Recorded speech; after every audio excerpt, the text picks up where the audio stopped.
That is why I love the NBA. Shout out to producer Bomber for that one. The dancing continues. Welcome to The Jump. I'm Rachel Nichols. Today I'm joined by a couple of our champions, Richard Jefferson, Kendrick Perkins. Woj is going to join me in a second, and we're going to discuss the blockbuster trade from last night. Also coming up, with Anthony Davis and LeBron both extending their deals with the Lakers, are there more titles on the way? The players will chime in on that in just a bit.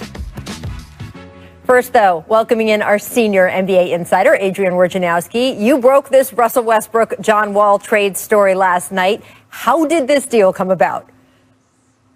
Rachel, it came together quickly yesterday afternoon. Rafael Stone, Houston's GM, Tommy Shepard, Washington's GM, hadn't really had a conversation about this potential trade since right before the draft. Thad Fouché from Wasserman, who is Russell Westbrook's agent, helped to get those two talking again yesterday. And essentially, they knew what the deal would be, which would be 1-for-1, Westbrook and Wall. And they got the draft protections down. They were going to do 1 first-round pick up in the future, 2023, protected, and they got a deal done there within just a few hours. Pretty rare for a deal of this magnitude to come together so quickly, but they were on the trade call within 3 or 4 hours from first talking yesterday. Wow. And of course, everybody wants to know about the dominoes that follow it, right? So what does this Westbrook trade mean for James Harden and his future status with the Rockets? The Rockets really don't know. They're hopeful that a healthy John Wall, a John Wall who regains his all-star form, is somebody that James Harden's going to want to play with and stay longer term. And they've made some other moves, certainly roster-wise in Houston. They got Stephen Silas is their new coach. But the one thing that the Rockets have going for them, it's a little different than Washington, is they have Harden under contract for at least 2 more years. And that buys them some time to try to get this moving in the right direction. They don't want to trade James Harden. They've never really backed off of that. And so they want to give it time. Listen, John Wall's been out of the league for 2 years. And as good as maybe he's looked in pickup games in the offseason, that's not NBA basketball. And you would imagine it's going to take some time, and then some time learning to play with James Harden. But for Houston, I think for both teams, they felt it was a trade they had to make. Each point guard wanted to be in the other place. And it's hard to win in this league with guys who just don't want to be in town anymore. You made me think of something, Woj, when you mentioned the agents who were involved in the Westbrook-Wall deal. James Harden still doesn't have an agent right now. You can correct me if I'm wrong. Does that influence sort of how brokering gets done in the NBA if there's no agent involved? It's a good question. And he has like a business manager. He has a family that works alongside with him. But yeah, he doesn't have a formal agent anymore. And, Rob Pelinka was his agent previously before Rob went on to run the Lakers. But listen, he's made it clear to them where he stands. That's that he wants a trade. He wants a trade to Brooklyn. That's not in the offing right now. Listen, he has been in Houston, the center of that organization, both on the court and off the court for years. And so they want to find a way to keep him, and they'll see how this Wall experiment goes. They know there's risk in this trade. Again, this is a player coming off serious injuries, out for 2 years. They're hopeful that a healthy John Wall is someone that James Harden decides he wants to play with, but they don't know for sure.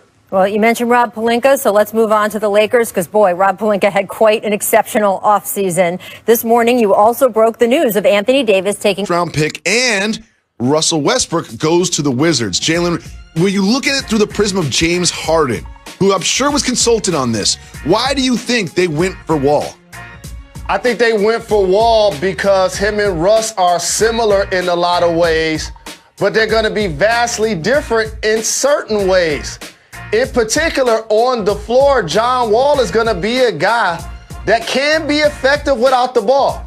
I know that he's a 20-10 and 2-steal guy, but he's going to be able to still make plays as a secondary playmaker versus Russ and James both need an isolation scenario in order to perform at their maximum.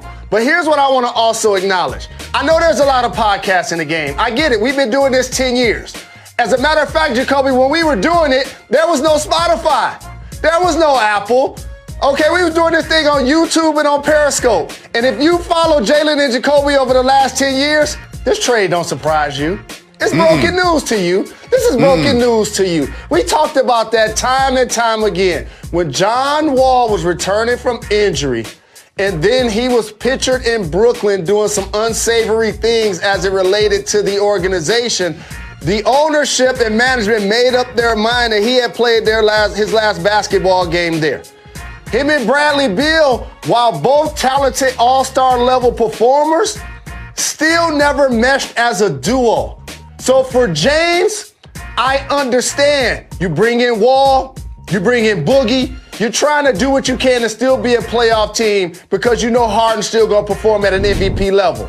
But for Russ, like I told you, when he got traded, it not only was going to be to the East, but it was going to be a team that did not make the playoffs. Yep. And why is that important? Because now their fan base is energized. You know that Russ going to show up and bring it on a nightly basis, teaming with Bradley Beal. And are they the best backcourt in the NBA? Are they the best backcourt in the NBA? Interesting. Okay. All right. So that's what they're going to have going on in Washington. And so they're now going to be a team that we talk about. They're also going to be a team that will make the playoffs this year. And so this is a win-win for both sides. Well, I also want to say this about Houston. When D'Antoni left and when Daryl Morey left, they left behind sort of a broken roster, but I really like what they have done in the wake of those two leaving, because it's not only did they bring in Boogie, not only did they bring in John Wall, a gentleman that you're familiar with that's not a household name, Christian Wood. Christian Wood is a legit contributor, and he's a big. So we don't have P.J. Tucker guarding centers anymore. Christian Wood is only familiar to those that live in Michigan because no one's watching the Pistons on League Pass. But he is a true contributor, and they've got Boogie, they've got Christian Wood, they've got Wall, they've got Harden, they've still got Eric Gordon, they've still got Tucker. Like, the Rockets are kind of revamped, and I like what they have done. But of course, you can't talk about John Wall without saying if he stays healthy, because we have not seen John Wall play basketball in 2 years. So if he's the old John Wall, it's going to go well. I suffered through the years and shed so many tears. Oh, man, I hate to see Christian Wood go. And I'm glad you brought him up. That's smart basketball analysis. You paying attention to League Pass, dog, because Christian Woods can ball. He can play on the perimeter. He can drive it and make a play for himself. He can block shots. He can rebound. And I just want to go on wax and say this. And I love Daryl Morey just like all of the other media fanboys. The Houston GM has done a better job than Daryl Morey already.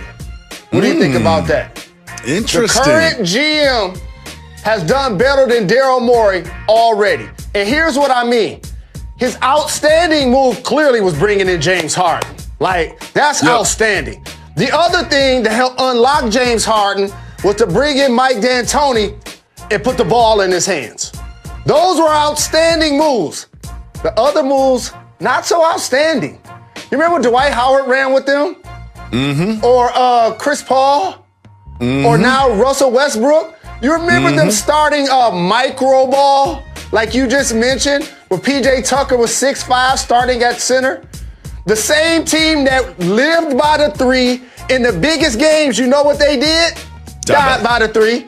Died by the three. Everybody knew where they were going to be, right? You had a chance against San Antonio, came up short. Chance against the Warriors, missed 27 straight. So now them becoming a team that's actually traditional. And by the way, my guy, JRLA supporter, let's put some respect on Boogie's name. The last couple of years with Golden State and with the Lakers, it didn't work out so well for my